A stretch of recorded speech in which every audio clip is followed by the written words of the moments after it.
we have a lot of work to do. I want to use Python to create a model to show why the solar system is flat. So here is a little model I built, and I have another video on this if you want to see this, of part of the solar system. So we have stuff orbiting the sun. It's really hard to model the solar system since everything's so spread out. But here you can see that we have some different planets. It's mostly flat. It's not a perfect model, but it's mostly flat. And so how can we explain that with Python? That's what we're going to do. Well, here's another way that you can see that the solar system's flat. This is called the ecliptic, okay? This is, if you look at the night sky, and this picture is from NASA image right here, then all the planets and the sun and the moon are mostly in this line in the sky that we call the ecliptic. And that's when you look out in the rest of the solar system, that's where all those objects are, because we're in the same thing. So they're all flat. Now, how can we explain that? Let's just get to explaining that, and then we're going to build this model. And this is the model that we're going to build. So I have 100 masses here. They're all gravitationally attracted. And yes, this is what we're going to build. But I'm going to use it to explain what we're doing first. If we just let them go, and they start from rest, the gravitational attraction pulls them all together, and they end up in a clump. And there's no surprise there. Okay, so how can we, explain that? Well, imagine that I have one mass right here, and all these other masses are spherically distributed. If they're uniformly distributed, then I can represent the net force on this one item that's a distance r from the center of that uniform spherical distribution. If I have the total mass of the stuff inside the sphere is capital M, then there's a gravitational force attracting it toward the center, and we can calculate the magnitude of that, where this is the gravitational constant. That's the mass of all of this stuff. That's the mass of this piece, and that's the distance from the center squared. And again, this only works for uniform distribution, which is not technically true here, but just to give you an idea of it, imagine that we have like a really, really, really tons of small particles, and it's very uniform. Now, and that's why the whole thing just collapses inward. Now, what if I have a slightly different model? Here's another model, but now this one has some initial rotation. So a couple things happen. One, as it starts to collapse, it can spin faster, but also it flattens out. And so the question is, why? And so this is one of the explanations for why our solar system is flat, because it started from a cloud of gas that has some slight rotation, and this is a result of what happens as things collapse when they're rotating. So in order to really understand this, we got some other physics to do. We need to look at circular motion. Imagine I have this ball moving around in a circle of radius r. It starts with a velocity v1 going this way, and a little bit later, it's moving this way, right? So it has a new velocity vector. We define the acceleration as the change in velocity with respect to time. So here's v1, that's the initial velocity. There's v2. So the change in velocity would be from here to there, and we call that the acceleration. So right there, we see something important about this object moving in a circle, that the acceleration is pointed toward the center. Okay, and we can calculate the magnitude of that. I'm not going to do that here. We can derive this. I have a video on this if you really want. I'll probably forget to link it down below, but it's v squared over r, so this is the magnitude of the velocity, and that's the magnitude of the distance of the center from the center of the circle, and that's gives you the magnitude of the acceleration. And you could also represent this as the angular velocity, the radians per second, how fast it's spinning, squared times the radius, and it gives you the same thing. So that's kind of a big deal. Put a box around it, and this is called centripetal acceleration. So centra meaning center, and petal meaning pointing. So this is the center pointing acceleration. Now we don't really want to use that to explain this. Instead, I'd like to use centrifugal force. And this is the difference between centrifugal and centripetal is a fake force, centrifugal, versus a real thing, centripetal acceleration. So imagine that you're standing in an elevator, but that elevator is accelerating up. Well, there's the downward gravitational force and the upwards pushing normal force. And the normal force has to be greater than the gravitational force, because the net force is mass times acceleration, and the acceleration is in the positive y direction. So we can write this as these two vectors added together gives ma. That's just a normal thing that we do. But if you're in the elevator, we like to think of ourselves as being in an inertial frame, a non-accelerating frame. In that case, we need to change our rules, right? Because Newton's second law doesn't work in an accelerating frame. But we can make it by adding in a fake force. And this is what you feel, right? When you push that up button and you start accelerating up, you feel heavier, but you're not. You just feel heavier. And it's a result of that fake force from the acceleration. So we can model the fake force as just negative the mass of the person times the acceleration of the frame. Now let's use this in circular motion. So imagine that I have an object moving in a circle, and this is staying at the same radius, right? So it's kind of in its frame, it's stationary. It's not. It's kind of.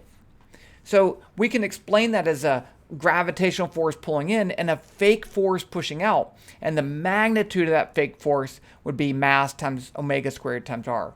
Okay? And this is the centrifugal center fleeing, see it's pointing away, force. Now let's use this in our solar system model. So here is our solar system model, bunch of particles. And I just drew a sphere here, and that's the axis of rotation right there. Let's look at this little point right here. It has a gravitational force pulling it that way. It's moving in a circle, so it'd have a fake force pushing away right there. Now, those two forces could equal, and it would be in relative equilibrium with respect to the rotation frame. And that we could calculate that mass, which I don't really care about, omega squared, and that r is this distance. Now what about this point up here, right? Imagine I have a point up there. Well, it has a gravitational force pulling it towards the center, but its fake centrifugal force is pushing this way, away from the axis of rotation. Not only is it pushing away in a different direction than gravity, it's also smaller. Because even though this could be having the same angular velocity as this, it's much closer to the axis of rotation, so it's going to have a lower vector magnitude. So these two are not going to add up to zero. It's not going to be stationary. It's going to mostly move towards the flat plane until it gets down here, and then it could be in a situation where they'd be equal. And that's why using centrifugal force is a nice way to explain why the solar system gets flat.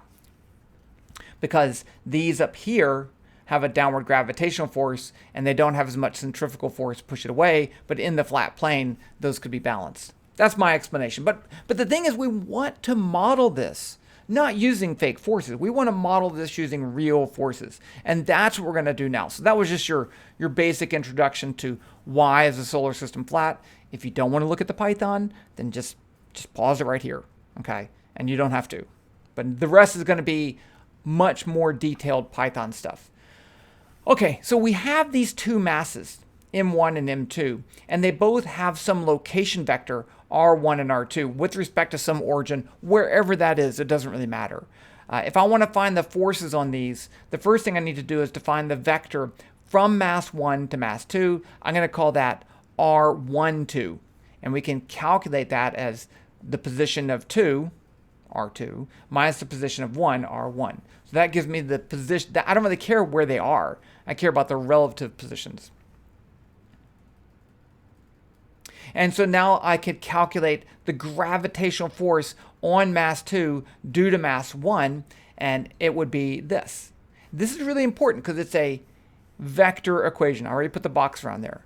So we have negative g, g is a gravitational constant, the sum of the product of their masses, and then this r vector is a vector. I can't square it, so I'm going to have to take the magnitude of it and then square it.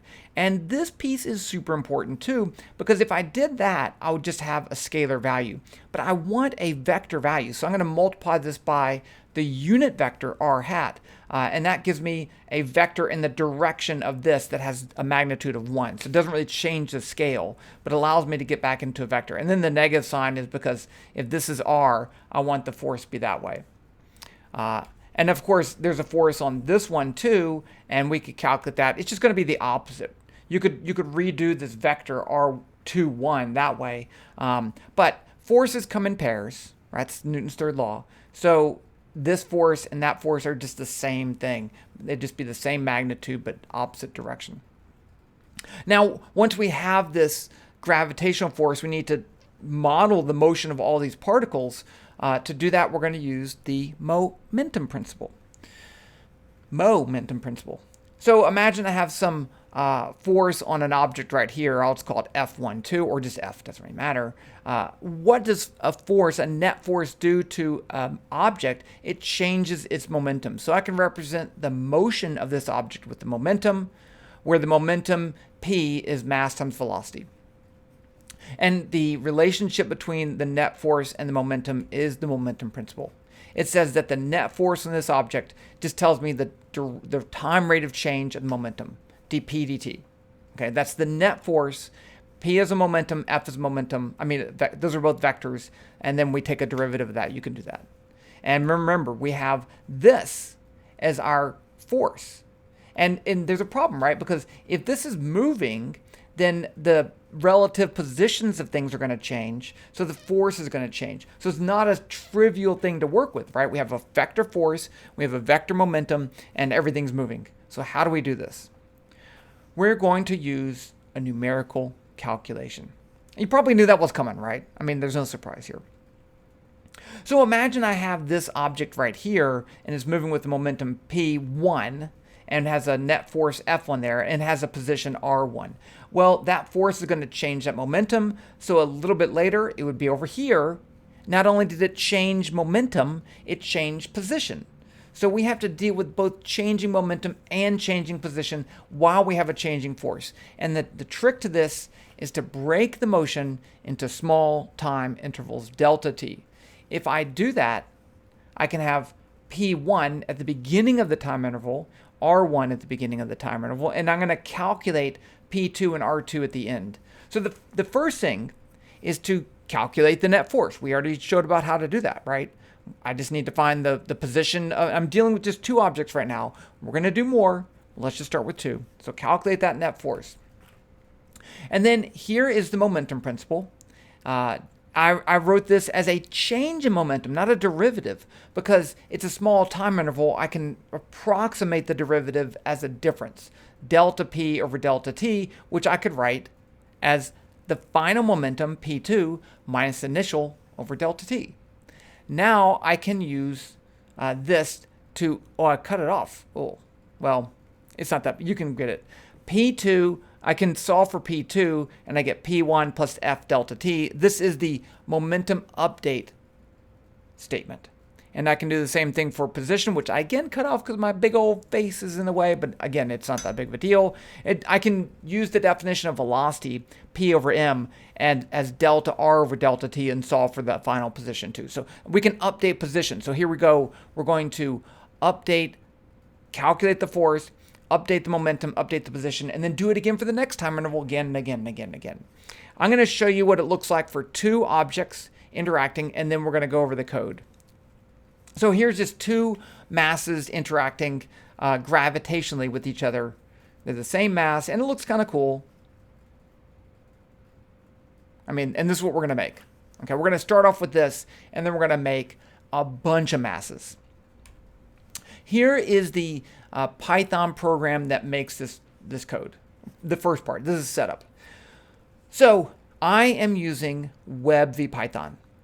Web Vpython looks a lot like Python. It has built-in stuff for drawing spheres, for calculating things, for using vectors, and a whole bunch of stuff like that. So the link to this code, or the final code, will be in the description down below. So you can click on it, and you don't even need to download or anything. It's just in a web browser.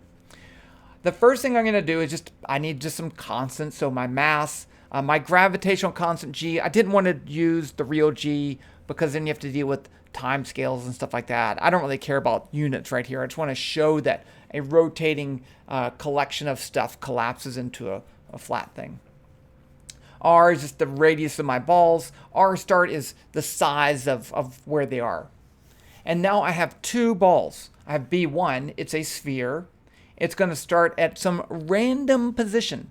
So I made a random position. So this will be R start is 1, and then random returns a number between 0 and 1. if I take 2 times random minus 1, this will give me a number between -1 and 1, right? Because it could be as great as 2. 2 minus 1 is 1. And this could be as low as 0. 0 minus 1 is -1. So I get -1 to 1, and then I multiply by that. So you get, I'm putting them somewhere in a box. And then I do the same thing for the x, the y, and the z components. I give it a radius. You can put a comma right there and return and carry it around. And this make trail just makes that sphere so that when it moves around, it leaves a trail behind, which makes it look cool. B2 is the same thing.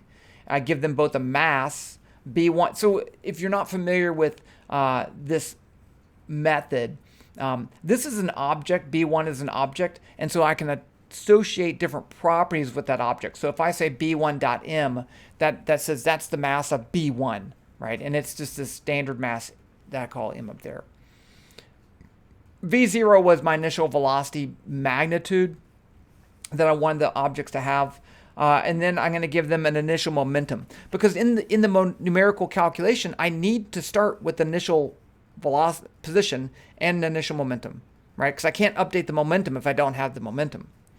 So this is the mass times the velocity, and then again, I just give it a random velocity vector, and the same thing for B2. And then I need an initial time, and dt is my time interval. So that's just the setup part, and then here's the rest of the code. I'm going to run it for 5 seconds. So I'm going to keep increasing my value of t by adding dt in this loop. In Python, we make a loop like while with a colon, and then everything that's indented below it is part of that loop. Rate in Web Vpython, since we're making an animation, we need to tell Python how fast to make things run. So rate 100 tells Web Vpython to not do more than 100 loops per second. So if I have a time interval of a time step of 0.01, it's going to take 5 seconds to run. Right, because it's going to do 100 of these every second, which is real time. If it can, right? If you have complicated calculations, it may go slower. Okay.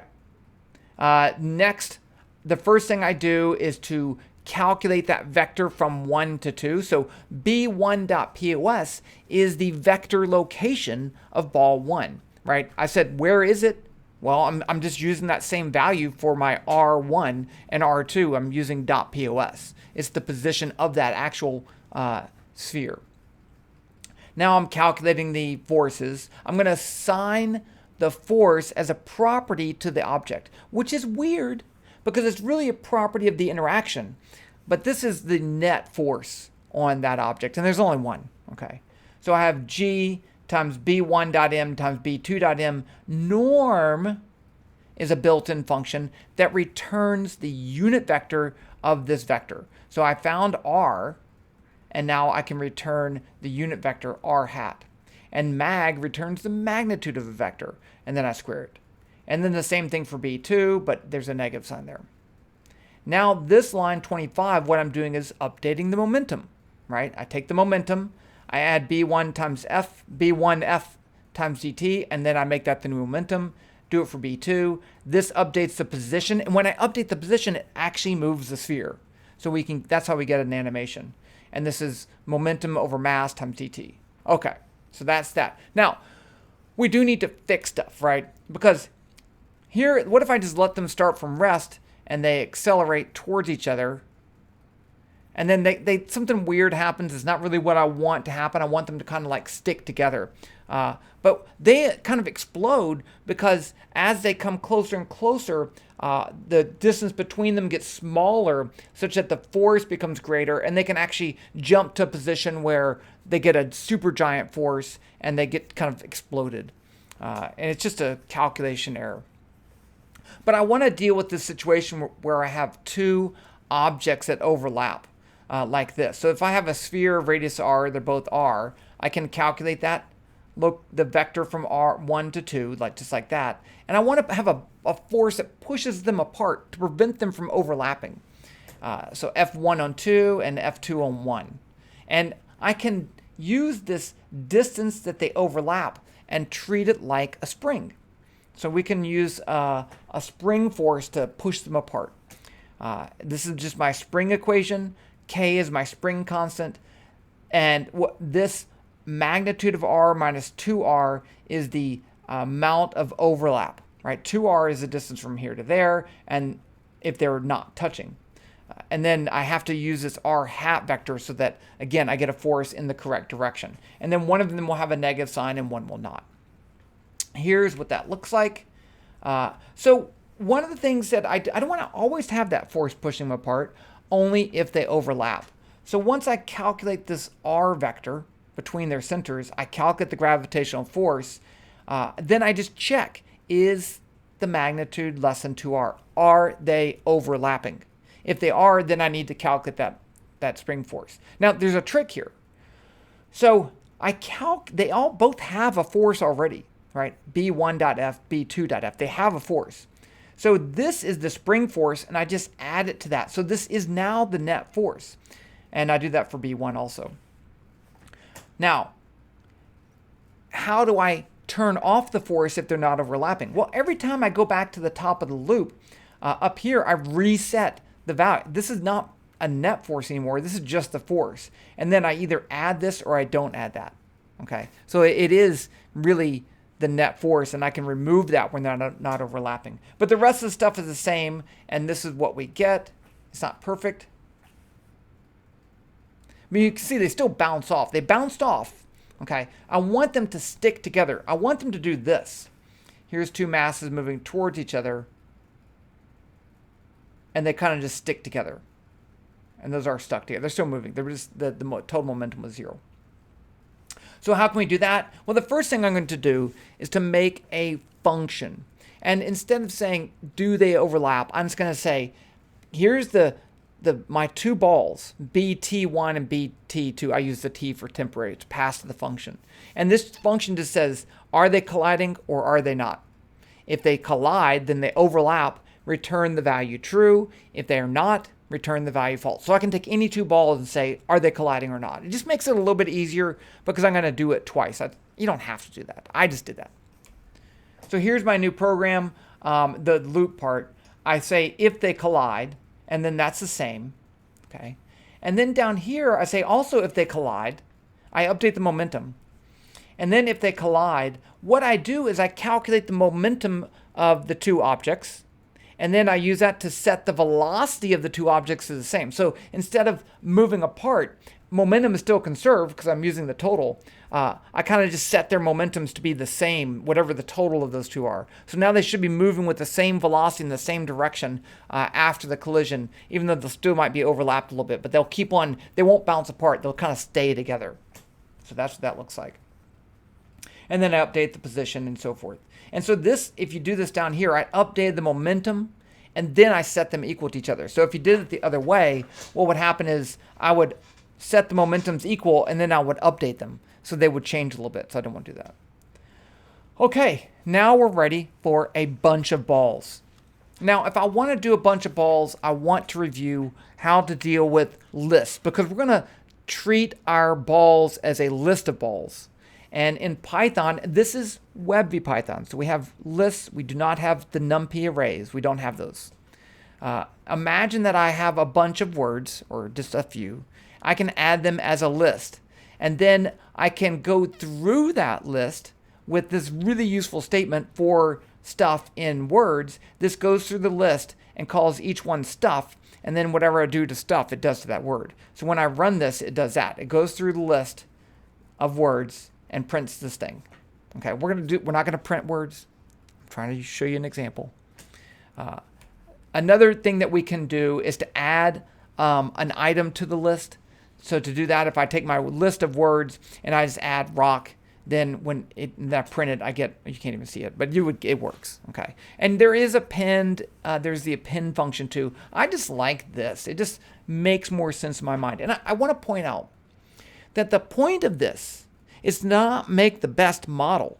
It's to make a model that we can fully understand. That's what we're using Web Vpython. It's not the best tool, but it allows us to really build everything from scratch to understand the physics. That's what we're trying to do. We're trying to understand the physics.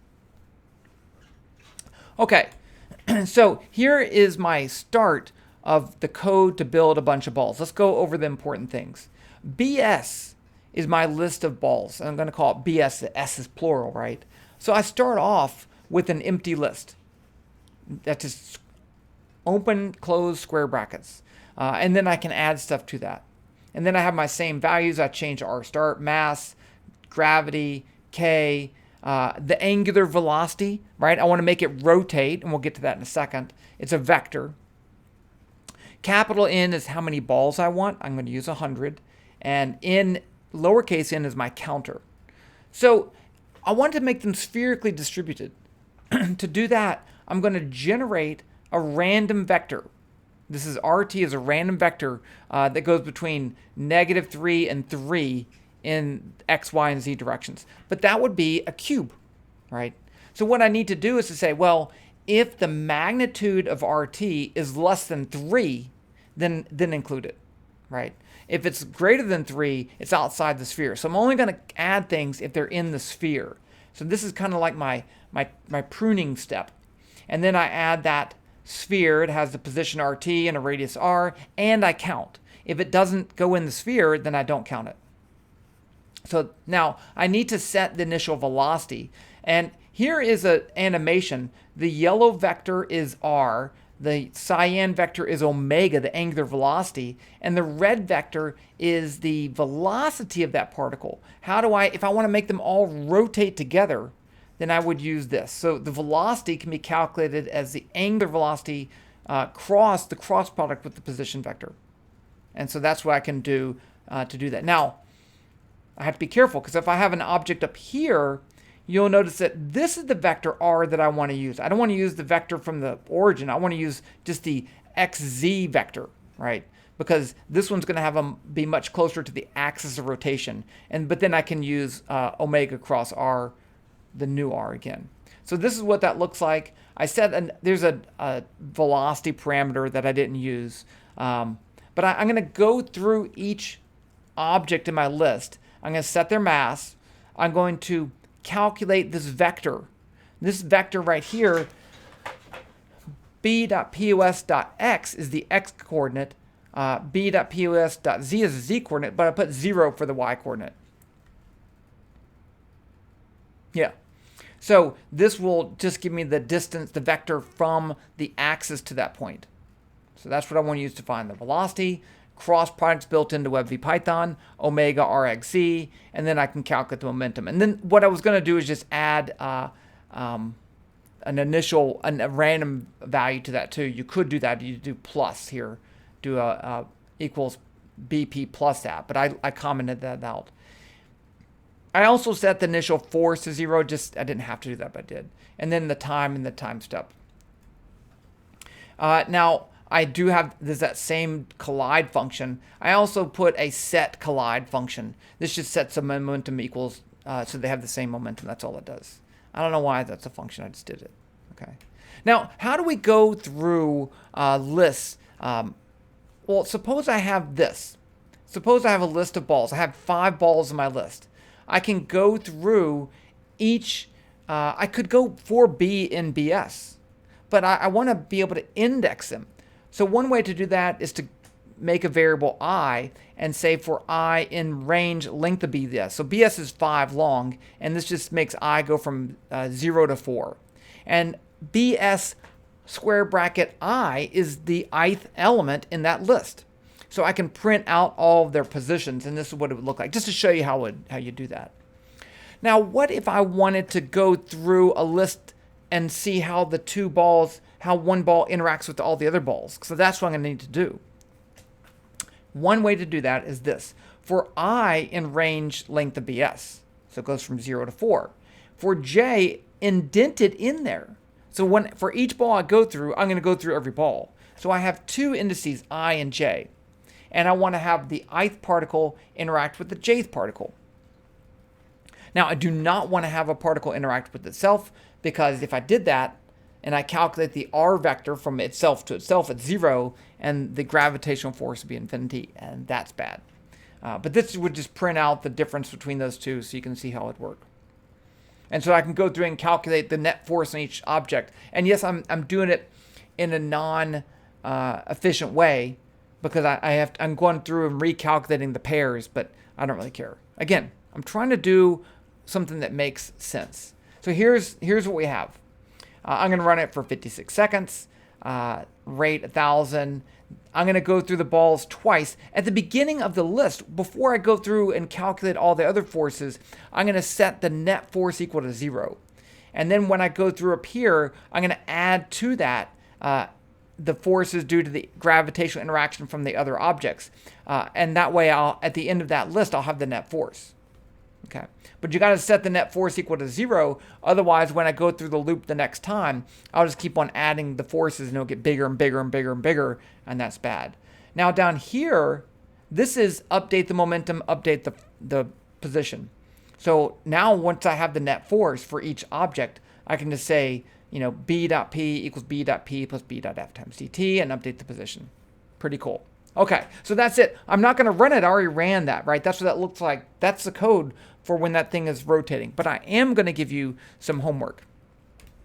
So I didn't do this, but what if each ball has some random velocity, right? Imagine you have a cloud of gas. It's not going to be perfectly rotating. It's going to be rotating with a little bit of differential velocity. So see if you can add that in and see what happens.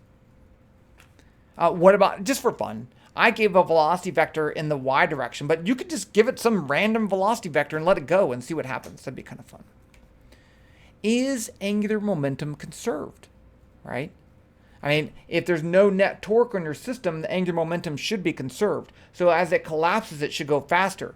You can calculate that, right? You can make a function to go through and calculate the angular momentum for each object and then add it together and plot the total. I didn't do that, but you can do that.